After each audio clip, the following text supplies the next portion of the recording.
Apreciados hermanos, un saludo cordial con ustedes el pastor Luis Aguiluz. Aquí estamos para el repaso de la lección 7.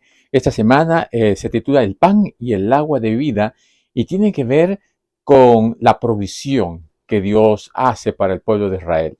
En unas circunstancias tan difíciles, caminando por un desierto donde prácticamente es bastante difícil encontrar agua, Dios iba a probar su fe. Dios iba a ver hasta dónde la fe del pueblo de Israel iba a manifestarse y cómo es que este pueblo iba a reaccionar. Y vamos a ver que a través del transcurso de la lección de esta semana, una de las constantes es la murmuración, la queja, el estar recriminando a Dios por haberlos sacado y llevarlos a un lugar donde iban a morir de hambre y de sed. Pero Dios está guiando al pueblo y a través de Moisés le va a mostrar que es un Dios que provee. Dios le lleva a un lugar donde hay aguas. Dios le lleva a un lugar donde aunque no había alimento, Dios le provee. Donde viene un ejército contrario y ellos pueden vencer por el poder de Dios, por la oración. Y de esta manera el Señor guía al pueblo, lo conduce, está sustentándolo y finalmente lo está preparando para acontecimientos mucho más grandes y para que el mundo alrededor vea de que Dios es un Dios de poder. Y uno de los aspectos importantes también es cómo Dios guía y dirige a Moisés a través de su suegro. Jetro es un factor importante para que se organice Moisés de la mejor manera. Esto lo vamos a ir viendo a través del desarrollo de la lección de esta semana.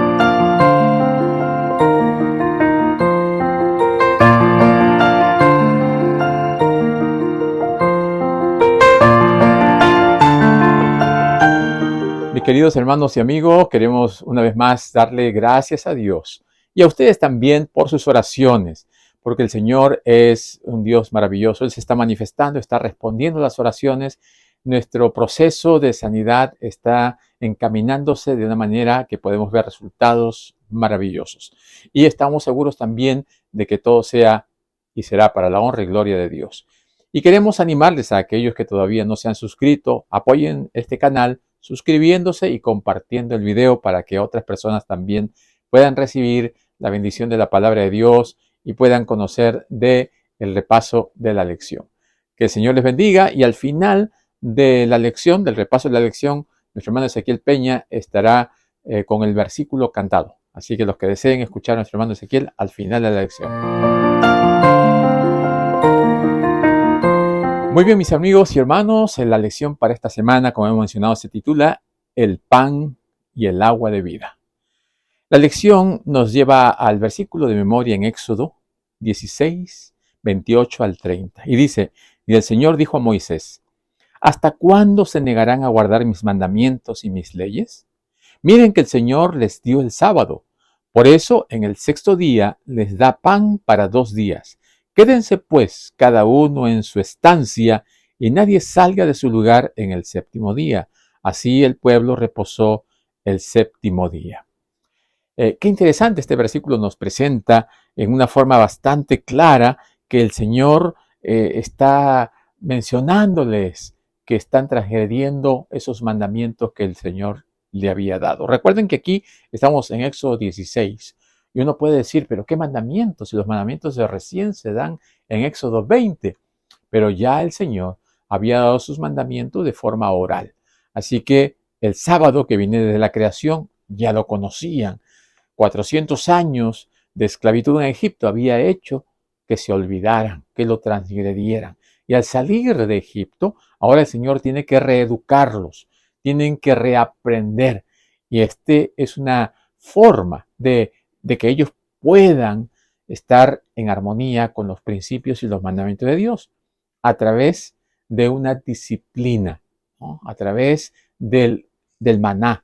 O sea, si el maná cae todos los días, pero el día sábado no cae, ellos iban a ir teniendo en cuenta que el sábado era un día diferente y un día especial.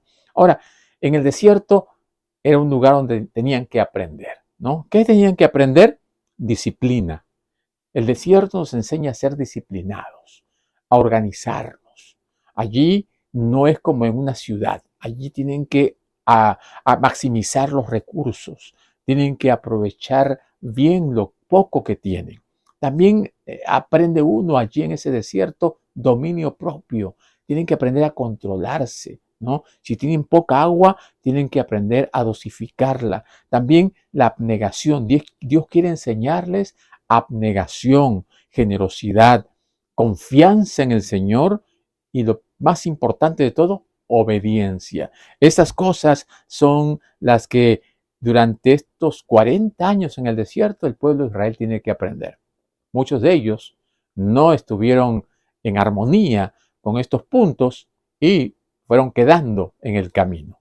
Prácticamente de los que salieron de Egipto en la tierra prometida, solamente entraron dos, los demás fueron cayendo. Las nuevas generaciones fueron los que entraron a la tierra prometida. Salir de Egipto fue un desafío grande, pero en ese desafío Satanás trabajó arduamente para desanimarlos, para que renieguen contra Dios, para que se vuelvan a la idolatría, para que se vuelvan a las ollas de Egipto. Y de esta manera, Moisés tuvo una gran dificultad, una gran lucha, y era un gran líder, pero tenía él que mostrar que Dios era el que estaba detrás de él, el que estaba dirigiéndolo, y de esta manera poder alcanzar el triunfo, o sea, alcanzar lo que el Señor quería para este pueblo. ¿Qué pasó cuando salieron al desierto? ¿Qué es lo primero que encontraron? 3 días caminando en el desierto y ahora estaban sedientos. Estaban murmurando, estaban clamando por agua y llegaron a un lugar, ¿no?, que se llama Mara, y allí, Mara significa amargo, ¿no?, amargura, y allí ellos comenzaron a tambalear en su fe. Esta fue una primera prueba de fe, cuando llegaron a Mara, aguas amargas, y comenzaron a murmurar. ¿No? ¿Qué le dijo Dios a Moisés? ¿No? Que cortara un árbol y la madera la tirara a esas aguas y las aguas se endulzaron. El pueblo se tranquilizó, el pueblo se calmó. De allí fueron a Elín, donde habían 12 fuentes de agua y allí habían 70 palmeras, lo cual era como un oasis, donde Dios proveyó para ellos y de esta manera satisfacieron su sed en medio del desierto. Así que el pueblo a través del desierto tiene que aprender lecciones, igual que nosotros. Nosotros estamos caminando en este desierto espiritual y tenemos que aprender lecciones. Las lecciones del pasado son para nuestra edificación, para nuestra enseñanza. Y entonces aprendieron paciencia, tenían que aprender a esperar el momento en el que el Señor iba a poner las cosas en el momento indicado. Y Dios hace las cosas en cooperación con los seres humanos, ¿no? Dios podía haber transformado el agua, pero le dice a Moisés, haz esto. Dios trabaja en cooperación con los seres humanos. Dios indica y comunica las cosas para que su pueblo esté preparado. Dios prometió que no iba a traer enfermedades al pueblo de Israel como las que les cayeron a los egipcios. Esas enfermedades, estas plagas fueron porque se resistieron, porque rechazaron a Dios, pero Dios no quería estas cosas para su pueblo. Solo podrían experimentar el cumplimiento de esta promesa si se mantenían fieles a Dios. O sea, Dios nos da promesas, pero si nosotros nos apartamos del camino del Señor, no es que el Señor nos va a mandar maldiciones, sino que las maldiciones van a caer como consecuencia de habernos apartado de Él, de habernos huido, de habernos separado de su protección frente a las dificultades que vienen día a día. También la lección nos muestra cómo Dios provee el sustento. Nos habla acerca de las codornices y el maná. Aquí hay un patrón de rebelión, ¿no? Constantemente el pueblo de Israel está murmurando, está quejándose. Ya esto se manifiesta como un defecto de carácter, ¿no? Dios tiene que enseñarles a ser personas que acepten por fe las promesas de Dios, la palabra de Dios. No podemos estar renegando por la primera cosa que aparece en el camino. Tenemos que madurar en nuestra fe. Tenemos que aprender a confiar en lo que Dios ha dicho y no dudar de su palabra. En el Éxodo 16, 1 al 3 se quejaron por la comida. Aquí nos muestra que Dios le dijo a Moisés que iba a venir una manada de codornices, una parvada de codornices, y que iba a ser su alimento en esa tarde, y que por la mañana iba a caer el maná, ¿no? El maná, que significa ¿qué es esto? Y esto iba a ser el alimento del pueblo de Israel y perduraría por esos 40 años. Así que si nosotros analizamos en la palabra de Dios, vamos a ver que las tentaciones principalmente vienen por el lado de la comida, ¿no? El alimento. La primera tentación en el jardín del Edén fue sobre el alimento, ¿no? El fruto prohibido. Satanás tentó a Eva a comer ese fruto y Eva se lo dio a Adán. Cayeron en pecado por el apetito, por la comida. También la primera tentación de Jesús fue por el apetito. Haz que estas piedras se conviertan en pan. Satanás sabe cuál es el punto débil del ser humano. Y si nosotros no fortalecemos ese punto débil, por allí nos va a hacer caer. También Esaú perdió los privilegios, perdió la primogenitura, perdió todo por un plato de guisado, por un plato de lentejas. ¿Por qué? Porque no supo controlar su apetito. También en el desierto encontramos que el pueblo de Israel fue tentado por el apetito. ¿Cuántas veces el pueblo de Israel estuvo quejándose por la comida y por la bebida? No es de extrañar que Moisés, ¿no?, en algún momento dijera, no solo de pan vivirá el hombre, sino de toda palabra que sale de la boca de Dios. El alimento es un asunto delicado en nuestra relación con Dios. Y de allí se aprovecha Satanás. Así que el maná era un alimento celestial. Dios lo suministró a los israelitas durante todo el peregrinaje en el desierto, 40 años. Y cada semana ocurrían 4 milagros. El pueblo de Israel podría ver a Dios actuando de manera maravillosa. El primer milagro es que Dios proveía una ración diaria de maná durante 5 días, una ración diaria. Si alguna persona recogía una doble porción, esa porción se descomponía, se podría, ¿no? Y una ración, ¿no?, podrida ya no servía para el día siguiente. Así que Dios decía, recojan una porción para cada día. Y ese era el milagro. 5 días Dios estaba proveyendo ración diaria. El segundo milagro es que los viernes, ¿no?, el día de preparación, recibían una doble porción. Y allí ellos tenían que ejercer su fe para que pudiesen conocer que Dios iba a hacer posible que esa otra ración no se dañase. Algunos decían, no, yo recogí doble porción en los días de la semana y se dañó. Y si recojo ahora se va a dañar. Pero Dios había dicho, recojan doble, porque mañana no va a caer, mañana no va a haber maná. Y entonces los que aceptaban la palabra de Dios, iban por fe, recogían, tenían alimento para el sábado. Los que no recogían e iban el sábado no encontraban nada. El tercer milagro es el que le hemos mencionado. La ración del viernes no se echaba a perder hasta el otro día. Y el cuarto milagro es que estaba recogiéndose maná 5 días, una ración. El viernes, doble ración. Y el sábado, el milagro es de que no aparecía maná por ningún lado. Eso era algo milagroso, sorprendente. ¿Cómo es posible que todos los días caiga el maná y el sábado no? Por obra y gracia de Dios. Esto fue una forma de educar al pueblo de Dios para que reconocieran que el sábado era un día especial, un día separado por Dios para estar en convocación. Lo que tengan que preparar, dice el día de preparación, preparen una doble porción, lo que tengan que comer, y preparen también para que puedan comer el día sábado y no estén en ese afán y no estén pensando en esa preparación que iban a tomarle el tiempo de dedicarlo a Dios. Así que, mis queridos hermanos, a nosotros también nos agrada comer, nos agrada el apetito y el paladar, saborear, y a veces hasta se nos hace agua la boca cuando sentimos un olor de alguna comida que nos agrada. Tenemos que aprender a tener control de nuestros apetitos, de nuestros sentidos, del gusto, del paladar, del olfato, y de esta manera poder controlar, porque si no, Satanás se va a aprovechar de esos puntos débiles en nuestra vida. Siguió el pueblo hacia adelante y llegaron a un lugar en donde pues no había agua. Y el pueblo comenzó una vez más a reclamar.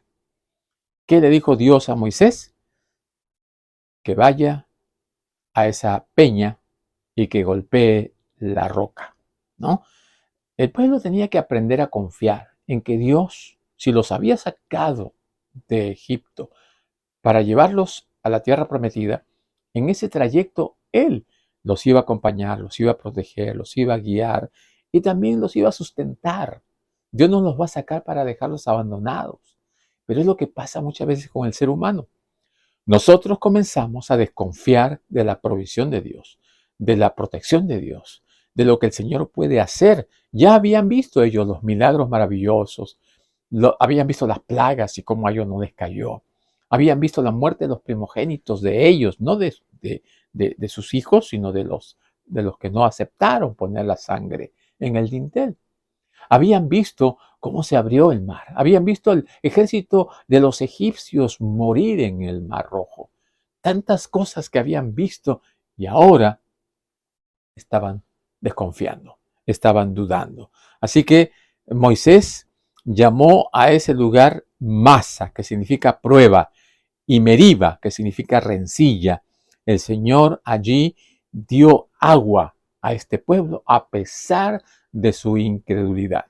Porque muchas veces nuestra incredulidad se basa en una falta de fe y de confianza en Dios, pero que quiere ser fortalecida, ¿no? Como en el Nuevo Testamento vemos que Jesús, ¿no? Le dijo, ¿crees, Señor? Creo, pero ayuda a mi incredulidad. El pueblo de Israel necesitaba fortalecer y afianzar su fe. Y el Señor, a través de todo esto, iba a mostrarles que realmente era Él, el Dios poderoso, el que sustenta, el que da. Y Moisés hirió la peña, pero fue el Hijo de Dios, el que escondido en la columna de nube estaba junto a Moisés e hizo brotar las vivificadoras corrientes de agua. O sea, es el Señor. Y ya lo vemos en el Nuevo Testamento. Pablo dijo que Jesús estaba con ellos. La roca que los seguía era Cristo. Vemos en los Salmos que dice que Jesús era el que estaba, Dios, el que estaba, el Señor, el que proveía. Y así que el agua es un símbolo de vida. Sin agua no hay vida. El hombre es un 60%, 60 a 70% de agua. Necesitamos agua para vivir. Dios sabe esto. Y Dios estaba llevando al pueblo a un lugar donde él podía manifestar su maravilloso poder y de esta manera darle el agua, ¿no? Por eso hay un canto que dice, Cristo es la peña de Oreb que está brotando. Agua de vida saludable para ti. Esa agua de vida para el pueblo de Israel, la mujer samaritana ya en el Nuevo Testamento también recibió de Jesús la información de que esa agua no solamente es el agua física, sino que esa agua representa a Cristo. El que bebiera de esta agua no tendrá sed jamás, dijo Jesús refiriéndose a él. Así que Jesús es el agua que calma la sed espiritual. También es necesario reconocer que cuando nosotros obedecemos a Dios, Dios suple todas nuestras necesidades. Cristo mismo no solo guió al pueblo de Israel, sino también les proporcionó todo lo que ellos necesitaban.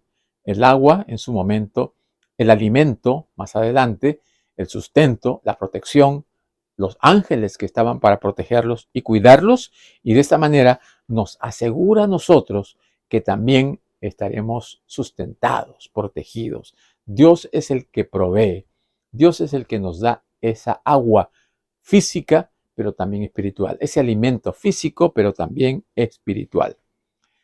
Así que el estar en el desierto, una experiencia maravillosa para el pueblo de Israel, una experiencia de fe, una experiencia en la cual ellos estaban confiando en lo que veían, pero el Señor le estaba mostrando que deberían confiar en lo que no veían, o sea, en lo que Dios era capaz de hacer a través de su poder maravilloso, de su poder sustentador, que Él provee. ¿De dónde? De las fuentes inagotables que Él tiene para darle a sus hijos. También Dios es sabio, ¿no? Dios permitió que Jetro, el suegro de Moisés, al escuchar, ¿no? Al escuchar lo que Dios había hecho con el pueblo de Israel, entonces dijo a la esposa, vamos, y se trajo también a sus hijos, y fueron a encontrar a Moisés en el desierto. Y allí le dijo, he escuchado las cosas maravillosas que Dios ha hecho con ustedes. Qué hermoso es que la gente escuche las maravillosas cosas que Dios hace con su pueblo. Eso es testimonio. Que las naciones reconozcan que Dios está actuando con su pueblo a través de su pueblo. Esas naciones van a reconocer que hay un Dios todopoderoso. Jetro viene y le dice, Dios es maravilloso. Yo había escuchado, pero ahora veo que este Dios es más grande que todos los dioses, que todos los ídolos, que todos aquellos ídolos de las demás naciones, porque este es un Dios real, un Dios que actúa. Y entonces al día siguiente lo vio a Moisés muy atareado. No lo vio que estaba completamente ya agotado de tanto trabajo. ¿Y qué le dijo Jetro? No está bien lo que haces. No está bien. Así que Jetro ahora comienza a darle un consejo, ¿no? Consejos importantes. Le dice que necesita organizarse, que él necesita delegar, que él necesita preparar gente. Él no puede hacer todo el trabajo solo. Dios utiliza a Jetro y Jetro con sabiduría le muestra lo que él tiene que hacer. Y Moisés humildemente acepta el consejo de Jetro. Aquí vemos una actitud que debe tener el líder, ¿no? Humildad para recibir la retroalimentación, ¿no? El consejo, la información para que uno mejore. ¿Y qué le dice? En pocas palabras, le dice, tienes que buscar personas a las cuales tú capacites, entrenes y le delegues responsabilidades. Pero esta persona no puede ser cualquier persona. Tiene que tener capacidad, cualidad, tienen que ser idóneas. Y le da algunas características. Le dice, tienen que ser hombres que respeten a Dios, o sea, temerosos de Dios, que sean hombres de virtud, hombres consagrados. ¿Qué más dice? Dignos de confianza. O sea, personas en las cuales tú puedas confiar. No personas que te van a vender, que te van a dar la espalda, que te van a hacer quedar mal, sino personas que sean de confianza. Personas también de verdad, que odien la deshonestidad, ¿no? Que no se compren, que no se vendan. Estas son personas que tú necesitas personas que no sean avaras, que no estén codiciosos de ganancias deshonestas, personas que tengan un carácter idóneo. O sea, le está dando las características que necesitan los líderes y van a ser líderes en los cuales van a tener a su cargo una determinada cantidad de personas, ¿no? 1000, 100, 10, y estos grupos pequeños iban a estar con un líder y de acuerdo a la capacidad, el líder que tenga más capacidad para un grupo más grande. Entonces, todos los problemas que ellos no puedan, ¿no? El líder de un grupo de 10 no puede solucionar un problema allí, lo lleva al grupo de a 100. El grupo de 100 no puede, al grupo de 1000. Y así hasta que llegue a ti. Y tú vas a poder solucionar los problemas más serios y más grandes. Y puedes seguir entrenando y capacitando gente para que también de esta manera todo esté organizado. Y de esta manera también reduciría su desgaste, puede servir mejor y puede centrarse en asuntos más importantes. Moisés aceptó el consejo de Jetro y esto le ayudó a organizarse mejor, a servir mejor y a vivir sin estrés y sirviendo de una manera más agradable al Señor. La última parte de la lección de esta semana nos habla acerca del pan y el agua de vida. Y nos muestra al apóstol Pablo, ¿no? En 1 Corintios 10:11, dice, ¿qué razón aduce Pablo para que estos acontecimientos quedaran registrados? Y Pablo dice, como ejemplo.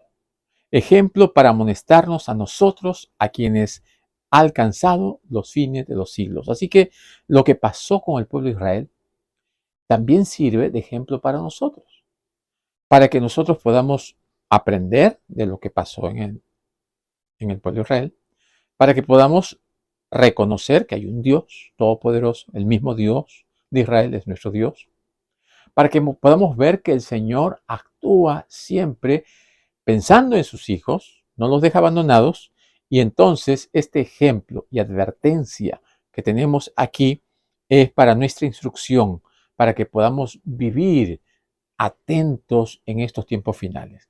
El pueblo de Israel estaba próximo a entrar a la Canaán terrenal. Nosotros estamos próximos a entrar a la Canaán celestial.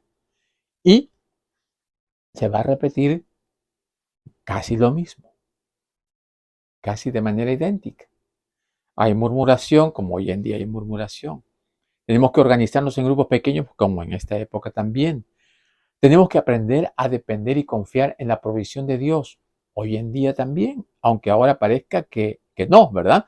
Porque tenemos recursos, ahorros, tarjetas, tenemos trabajo, tenemos un sueldo fijo, tenemos una entrada, ahorros, tenemos una pensión, cualquiera sean los medios a través de los cuales recibamos alguna compensación. No por eso debemos dejar de creer en que Dios es el proveedor. Porque si Dios provee, utiliza todos los medios posibles. Pero llegará un momento en que tenemos que abandonar las ciudades y tenemos que aprender a confiar en Dios y que Él va a proveer, que Él va a sustentarnos. Así que esta instrucción es pertinente para nuestra época.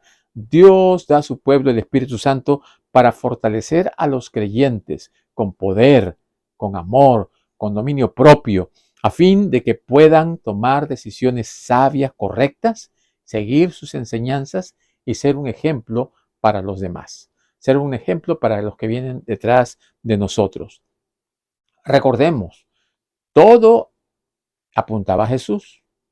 El maná, el agua, apuntaban a Jesús. Tenían ellos que recibir la palabra de Dios de una manera ilustrada, ¿verdad? Como un tipo. Ahora nosotros tenemos el antitipo, ya conocemos que esa agua representaba a Jesús, que el maná representaba a Jesús. Jesús mismo dijo, yo soy el pan de vida, yo soy el agua de vida. La samaritana descubrió que Cristo ofrecía algo que no podía encontrarlo en ningún lugar. Dame de esa agua para que no venga a sacarla más aquí, ¿no? Pero Jesús está hablando de esa agua que calma la sed espiritual, de esa agua que nos sacia internamente, espiritualmente. Jesús también se identificó 3 veces como el pan de vida, ese pan que nos alimenta espiritualmente, que nos nutre espiritualmente, que no nos va a dejar de fallecer, sino por el contrario, nos va a hacer fuertes para enfrentar las dificultades de la vida diaria. Jesucristo es el pan de vida, Jesucristo es el agua de vida. Tenemos que aprender a beber, alimentarnos de esa fuente de agua para que podamos ser fortalecidos, para que podamos ser llenos del poder de Dios y nada ni nadie nos separe del camino correcto. ¿Qué nos enseña la lección de esta semana? Que nosotros debemos aprender a confiar en Dios. Él va a proveer en este desierto espiritual el sustento, el alimento, el agua y también la victoria. Tenemos que aprender a ser humildes, nos enseña la lección, como Moisés, a recibir las indicaciones y ponerlas en práctica.